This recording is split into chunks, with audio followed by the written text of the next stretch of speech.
Welcome to today's Explainer. We're going to dive right in and deconstruct an absolute masterclass in modern digital advocacy. Seriously, we're looking at a fascinating case study today that basically completely rewrites the playbook on how organizations can influence policy and build real trust with stakeholders. If you've ever found yourself wondering how these modern public affairs campaigns achieve such massive scale basically overnight, while the rest of us are literally just trying to get a single email opened, well, you're absolutely in the right place. So let's just jump right into it. I want you to picture a specific number for a second. 4,000. Imagine being able to generate exactly 4,000 verified legislative contacts to rapidly influence public policy. And look, we aren't just talking about passive likes on some social media post or vague impressions on a billboard off the highway. No, we're talking about 4,000 direct, fully authenticated interactions where real citizens actively reached out to their elected representatives. That is a truly staggering volume of highly targeted political engagement.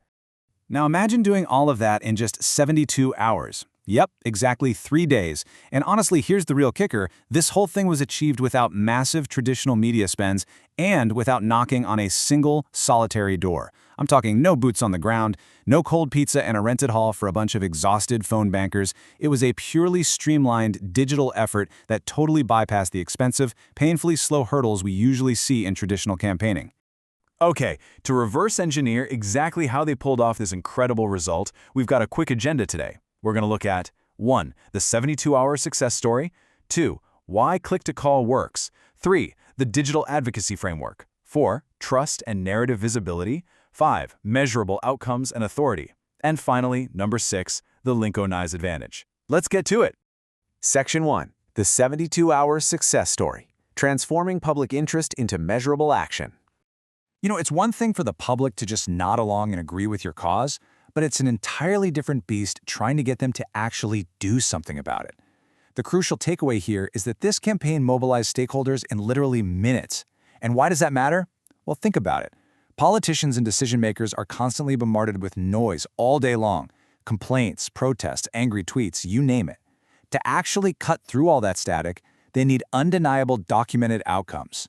When an organization can suddenly drop verified evidence of genuine public support right on their desks, decision-makers are basically forced to pay attention. This campaign didn't just tell representatives that people cared, it showed them, undeniably. 4,000 times over, all in the span of a single weekend. Moving on to Section 2. Why click-to-call works. Removing friction from engagement. So, the secret engine behind this massive 72-hour mobilization comes down to a very specific philosophy: removing friction. Let's think about traditional outreach for a second. It relies on manual emails, writing out physical letters, hunting down phone numbers, or trying to schedule in-person meetings. It's incredibly slow. And because it takes so much effort and time, you naturally lose people at every single step of the process. Friction is absolutely the enemy of action. But with click-to-call, you're leveraging immediate behavioral triggers and the fact that everyone has a mobile phone right in their hand. When a user reads a compelling message and feels that sudden spike of motivation, bam, they're presented with a button. One tap. Direct connection, immediate action. You're capturing their engagement right at the exact peak of their interest, right before they have a chance to get distracted by whatever else is popping up on their feed. Which brings us to Section 3, the digital advocacy framework, a 4-step operational blueprint. Look, you don't magically get 4,000 calls by just throwing a shiny button on a website and crossing your fingers. It takes a really meticulous, systematic approach. This framework is built on 4 vital, interconnected steps. Step 1 is audience research. That means methodically finding the exact constituents and stakeholders who are most likely to participate, using behavioral analysis. Once you've nailed down who they are, you move right into Step 2, message development. This is all about crafting clear, simple, policy-focused messaging that has deep emotional relevance, completely tailored to that specific group. Next up, Step 3, technology deployment. This is where you launch that frictionless click-to-call tech, optimizing it heavily for mobile so it works flawlessly right in the palm of their hand. And wrapping it all up is Step 4, performance monitoring. Rigorously tracking all those metrics, the calls, the conversions, heat maps, in real time so you can optimize participation on the fly. By connecting these 4 dots, they basically built a highly predictable engagement engine. All right, Section 4, trust and narrative visibility, the invisible ROI of digital ecosystems. Okay, having a great framework is really only half the battle. We need to talk about the invisible assets that yield massive returns over time, and for that, we need to define a critical term from our source material: narrative visibility management. Basically, this is the process of making absolutely sure that decision makers and constituents encounter a perfectly consistent message no matter where they look. Search engines, social media, news channels, emails. Think about it for a second. What's literally the first thing you do before making a decision on a new issue? You Google it, right?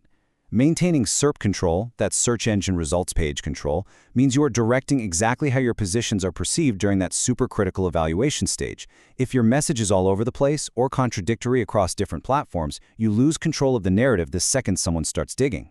And this kind of ironclad consistency directly builds stakeholder trust through three main things. First, the campaign successfully demonstrated public support through authenticated interactions. Second, they established strict narrative consistency across every single advocacy touchpoint. And third, they reinforced those trust signals using hard, measurable participation data. Government officials respond incredibly positively to this because, frankly, it proves real authenticity and accountability. Ultimately, keeping everything this consistent minimizes the spread of misinformation and significantly reduces any future reputation risks for the organization running the whole show. That flows perfectly into Section 5, Measurable Outcomes and Authority, validating the investment for decision makers. For corporate leaders and NGOs, advocacy just can't be some philosophical exercise, right? It has to be a measurable investment. And these, right here, are the high-value results that completely validate that investment. Yes, they massively increase their legislative contact volume, generating those 4,000 contacts in a flash. But the real magic, it's in the broader impacts. They achieved significantly stronger stakeholder engagement and a major boost in digital authority. Why does that happen? Because search algorithms actually reward consistent, authentic public participation signals. On top of that, by managing their narratives so tightly across all channels, they achieved a critical reduction in communication and reputation risk. These compounding benefits create strategic value for the organization that lasts way, way beyond a single 72-hour cycle. This is a quote here that perfectly anchors the core philosophy of this entire campaign. Successful advocacy isn't about reaching more people, it's about making it easier for the right people to act. Honestly, that is a profound shift in mindset. Instead of prioritizing broad, unmeasurable reach or chasing vanity metrics just to see how many eyeballs you can gather, modern digital advocacy prioritizes frictional, highly targeted action. It's entirely about empowering the exact right stakeholders at the exact right moment. So, this brings us to a bit of a strategic speed bump. If the blueprint is this clear, and the tools are all out there, why do decision makers so frequently choose specialized digital advocacy partners instead of just managing these campaigns in-house with their existing teams?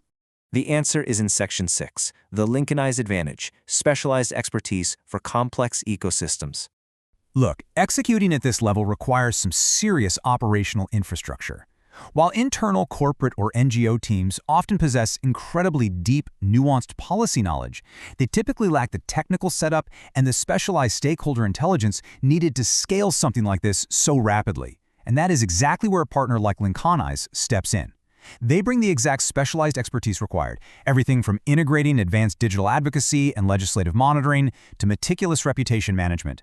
They intimately understand the tricky nuances between grassroots outreach, which is the general public, and grass tops engagement, meaning highly influential community leaders. But most importantly, they have the battle-tested processes to execute these high-volume campaigns securely, all while maintaining that strict narrative visibility we talked about earlier.